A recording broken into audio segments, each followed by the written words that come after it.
ఇక నాన్నగారి పుస్తకాల సంగతి మర్చిపో మాధవ. ఈ ఇల్లు నిలబెట్టాలనుకున్నావు. అందుకు నువ్వు కష్టపడింది నష్టపోయింది చాలు. ఆ రుణం మేము తీర్చుకున్న తర్వాత ఆ పుస్తకాలు అప్పుడే అచ్చు వేయించచ్చు. మీరు రుణం తీర్చుకుంటారా అమ్మాయి గారు? అయితే ఆ డబ్బు నేను అప్పుగా ఇచ్చానండి. ఆ మాత్రం డబ్బుకే మీరు రుణం అనుకుంటే అయ్యా అమ్మ ఏ దిక్కులే నన్ను చిన్నప్పటి నుంచి అయ్యగారు సాకారే. మరి ఆయనకి ఎంత రుణపడి ఉంటానండి? అయ్యగారు లేరు కదా అని మీ ఇష్టం మాట్లాడితే పాస్ అయిపోద్ది అనుకోమాకండి. అది కాదు మాధవ, నా ఉద్దేశం అది కాదు. పుస్తకాలు అప్పు చెప్పేటప్పుడు అయ్యగారు నన్ను రామయ్య అన్నారు, కృష్ణయ్య అని పిలిచారు, కృష్ణదేవరాయలు అన్నారు. నేను నిజంగా అంత గొప్ప అని కాకపోయినా కనీసం వాళ్ళ మంచితనంలో కొంతను చూపించుకునేవండి. నీకు మించిన బరువును మోస్తున్నావనే కానీ మరేం లేదు మాధవ. నీ ఇష్టం. నాన్నగారిని చనిపోకుండా బ్రతికిస్తానంటే మాకు మాత్రం సంతోషం కాదా? మనం ఎవరూ కాదని ఆయన బతికించేది. ఆయన రాసిన ప్రతి అక్షరంలో ఉన్న ప్రాణం, ప్రతి పదంలో ఉన్న భావం.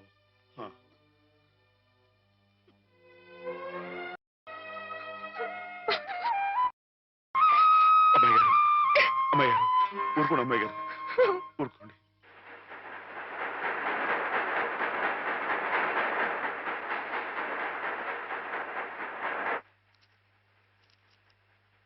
వీటన్నిటినీ మీరు చెప్పిన విధంగా ఇలా క్యాలికో బైండ్ తో అచ్చువేయాలంటే దాదాపు ₹1,00,000 అవుతుంది. లక్ష ఏంటండి? కొంచెం ఎక్కువైనా గానీ ఘనంగా అందంగా అచ్చవ్వాలండి. మరైతే బజానా అండి.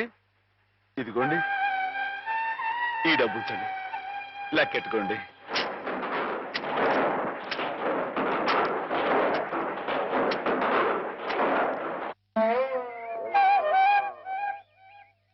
మాధవన్న బాబు గారు పుస్తకాలు అచ్చు వేయిస్తున్నాడు కదా, ఆ పుస్తకాల మీద బోలెడు డబ్బు వస్తుంది కదా. మళ్ళీ మీ అమ్మని, పిన్నుల్ని, అత్తయ్యల్ని అందరినీ కొని తీసుకొస్తాడు కదా. అప్పుడు దొడ్డంతా పశువులతో, ఇల్లంతా పాడితో మళ్ళీ పాత రోజులు వచ్చేస్తాయి కదా స్వామి. అనుకున్న టైంలో అనుకున్నట్టుగా అచ్చేసి ఇచ్చేశారు. చాలా సంతోషంగా ఉందండి. ఇవి ఇంత త్వరగా ప్రింట్ అవటానికి కారణం మీరు, మీ పట్టుదల. ఇవిగోండి మీ పుస్తకాలు. అందంగా అచ్చయ్యా? చాలా బాగున్నాయండి. మా బాబు గారే పట్టుబట్టలు కట్టుకుని ముస్తాబాయి వచ్చినట్లుగా ఉన్నాయండి. ఏంటయ్యా ఈ అడావుడి? అయ్యగారు రాసిన పుస్తకాలు. ఓహో,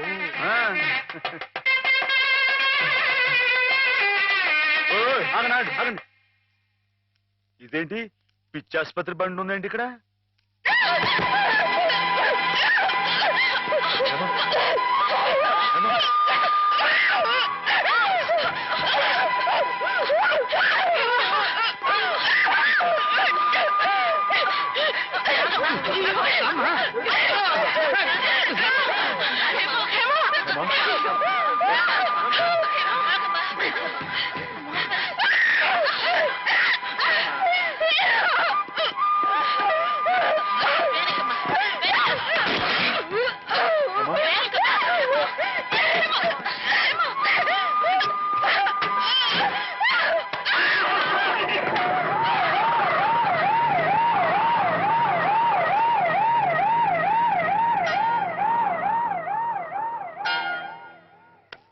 బంగారం లాంటి పిల్ల, ఇదేం కర్మో. ఏంటండి ఇది? ఇప్పుడు నేను చూసింది అమ్మాయి గారేనా?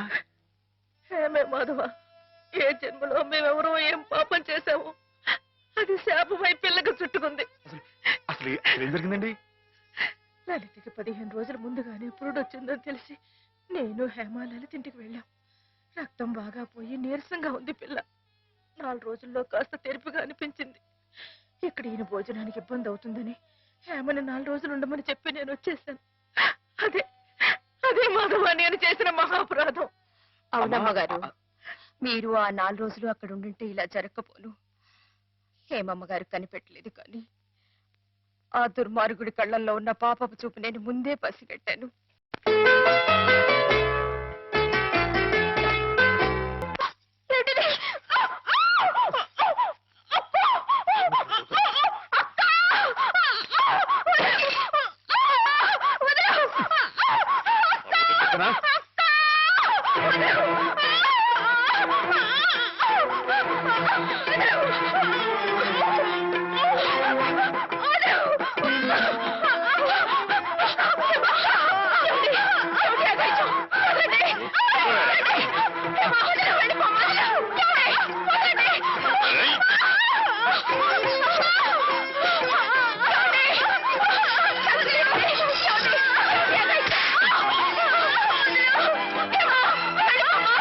అసలు నువ్వేంటే